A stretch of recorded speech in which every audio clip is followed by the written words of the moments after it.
آئیے میں چاہتا ہوں کہ کچھ منٹ کے لیے ایک نوجوان کی تقریر سنی جائے۔ میری مراد جناب محمد شاہد صلی اللہ علیہ وسلم ہیں، وہ آئیں اور تھوڑی دیر اپنی تقریر تھوڑی دیر میں ختم کریں۔ السلام علیکم۔ بسم اللہ الرحمن الرحیم، نحمده ونصلي على رسوله الكريم، اما بعد، اعوذ باللہ من الشیطان الرجیم، بسم اللہ الرحمن الرحیم، لا یأتیہ الباطل من بین یدیہ ولا من خلفہ، تنزیل من حکیم حمید، صدق اللہ العظیم۔ یا رب یہ التجا ہے کرم تو اگر کرے، یا رب یہ التجا ہے کرم تو اگر کرے، وہ بات دے زباں پہ جو دل پر اثر کرے۔ میرے معزز سامعین اکرام، اللہ رب العزت کا بے انتہا فضل و کرم ہے کہ اللہ پاک نے مجھے آپ حضرات کے سامنے کچھ کہنے کا موقع عنایت فرمایا۔ میں نے خطبہ کے دوران جو آیت پڑھی ہے، اس آیت کے علاوہ ایک دوسری آیت کے اندر سیرت نبی صلی اللہ علیہ وسلم کے ہر پہلو اور ہر گوشہ کو اس کے تمام کمال و جمال کے ساتھ ایسا رکھ دیا ہے جیسے کوزے میں دریا رکھ دیا ہو۔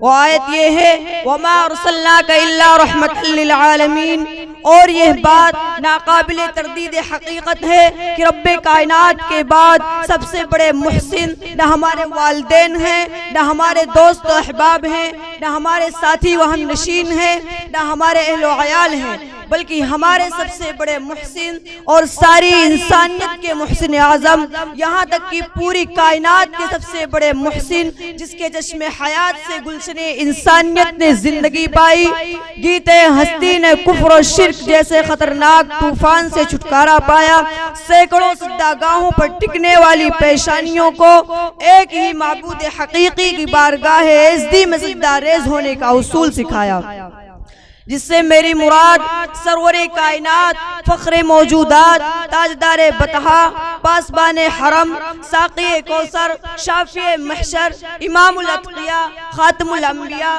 سید المرسلین، رحمت للعالمین، جان عالمین، ہادی جہاں، سرور دو عالم، رسول عربی، نبی امی، تاجدار مدینہ، احمد مجتبی، محمد مصطفیٰ صلی اللہ علیہ وسلم کی ذات گرامی ہے، جنہوں نے ہمیں خدا سے ملایا، خدا کا جلوہ دکھایا، جنہوں نے فلک کی بلندی میں، زمین کی پستی میں، دن کی روشنی میں، رات کی تاریکی میں، سورج کی چمک میں، جگنوں کی دمک میں، پھولوں کی مہک میں اور قطروں کی تراوت میں عرفان ربانی کی سیر کرائی، جنہوں نے خشک میدانوں میں علم معرفت کے دریا بہائے، جنہوں نے چرواہوں کو امام اور رہبر بنایا، جو انسانیت کے غمخوار، مظلوموں کے مددگار، بے آسروں کے آسرا، بیواؤں کا سہارا، یتیموں کے والی، غریبوں کے مولا، درد مندوں کے درما تھے۔ اور ایسے کیوں نہ ہوتے، آپ صلی اللہ علیہ وسلم کو تو رحمت للعالمین بنا کر بھیجا گیا تھا۔ یہی وجہ ہے کہ پوری دنیا پر آپ صلی اللہ علیہ وسلم کے احسانات ہیں، لیکن آج افسوس کی بات یہ ہے کہ وہ مسلمان جو کل تک پوری دنیا کی قیادت اور پاسبانی کر رہا تھا، آج وہ مسلمان تنزلی کی طرف کیوں جا رہا ہے؟ وہ مسلمان جو کل تک سمندروں اور ہواؤں کو اپنے تابع کیے ہوئے تھا، آج وہ ذلیل کیوں ہو رہا ہے؟ وہ مسلمان قوم جس کی ایک آواز میں چرند و پرند نے چند لمحوں کے اندر جنگل کے جنگل خالی کر دیے تھے، لیکن آج ایک چیونٹی بھی اس کا حکم ماننے کے لیے تیار نہیں ہے، جن کی صورتوں کو دیکھ کر کروڑوں کفار نے دین اسلام قبول کیا تھا، لیکن آج ان کی صورتوں پر دہشت گردی کا الزام کیوں لگایا جا رہا ہے؟ آخر مسلمانوں سوچو تو صحیح، اتنا بڑا انقلاب کیوں آ گیا؟ مسلمانوں میں خون باقی نہیں ہے، مسلمانوں میں خون باقی نہیں ہے، محبت کا جنون باقی نہیں ہے، صفے کج دل پریشاں سجدہ بے ذوق کی جذبہ اندروں باقی نہیں ہے۔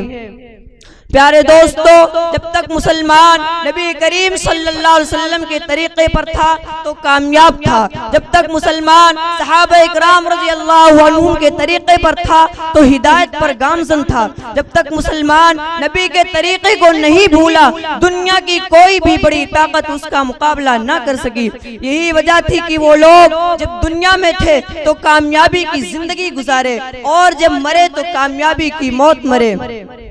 اور جب مسلمان نبی کے طریقے کو چھوڑیں گے، قرآن و سنت کو پسے پشت ڈالیں گے، صحابہ کرام رضی اللہ عنہم کے اتباع کو حقیر سمجھیں گے، تو بتاؤ یہ ذلت کے غار میں نہیں جائیں گے تو کہاں جائیں گے؟ یہ لوگ ہلاک نہیں ہوں گے تو کون لوگ ہلاک ہوں گے؟ میرے دوستو، یہ بات آپ اپنے دل و دماغ کے اندر بیٹھا لیجئے کہ آج جتنی بھی بیماریوں نے جنم لیا ہے اور جتنی بدعات و خرافات پیدا ہو گئی ہیں اور جتنے رسم و رواج پھیل رہے ہیں، یہ سب کچھ نبی کریم صلی اللہ علیہ وسلم کے راستے کو چھوڑنے اور قرآن و سنت کے طریقے کو بھلا دینے کی وجہ سے ہے۔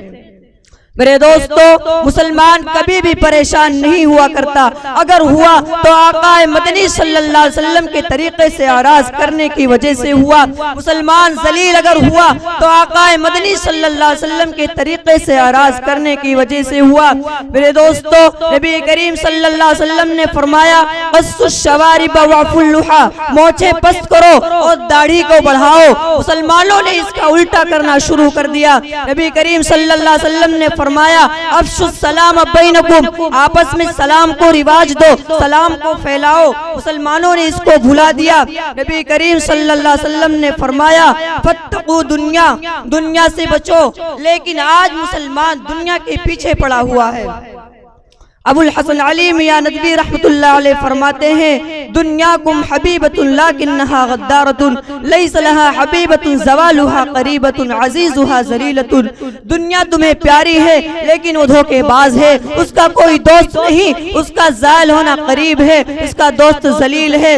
میرے دوستو، آپ لوگ محمد صلی اللہ علیہ وسلم کی سنت سے اعراض کر کے بھی جب امت ہونے کا دعویٰ کرتے ہو تو آقا مدنی صلی اللہ علیہ وسلم کا ایک فرمان اور سنتے جاؤ۔ آپ صلی اللہ علیہ وسلم نے فرمایا تھا، من رغب عن سنتی فلیس منی، جو میری سنت کو چھوڑ بیٹھا اس کو کہہ دو میری امت کی فہرست سے نکل جائے۔ جہاں چاہے جائے، جو چاہے کرے، جو چاہے بن جائے، یہودی بن جائے یا نصرانی بن جائے، اس کے بارے میں میری کوئی ذمہ داری نہیں ہے۔ نبی عربی صلی اللہ علیہ وسلم سے پوچھا گیا کہ آپ صلی اللہ علیہ وسلم کے عاشق کون ہیں، آپ صلی اللہ علیہ وسلم کو کون پیار کرتا ہے؟ تو جواب ملا، من احب سنتی فقد احبنی، جو میری سنت سے پیار کرتا ہے وہ میرا عاشق ہے۔ یہ داڑھی رکھنا حضور صلی اللہ علیہ وسلم کی سنت ہے، مونچھیں کٹوانا آقا مدنی صلی اللہ علیہ وسلم کی سنت ہے، سلام کرنا محبوب کبریا صلی اللہ علیہ وسلم کی سنت ہے۔ اسی طرح ہر کام میں ایک ایک سنت ہوا کرتا ہے، اس کو اپنانے کا حکم دیا گیا، لیکن ہم اس سے بے نیاز رہے۔ اللہ تعالی ہم سب کو کہنے اور سننے سے زیادہ عمل کرنے کی توفیق عطا فرمائے۔ وآخر دعوانا الحمدللہ رب العالمین۔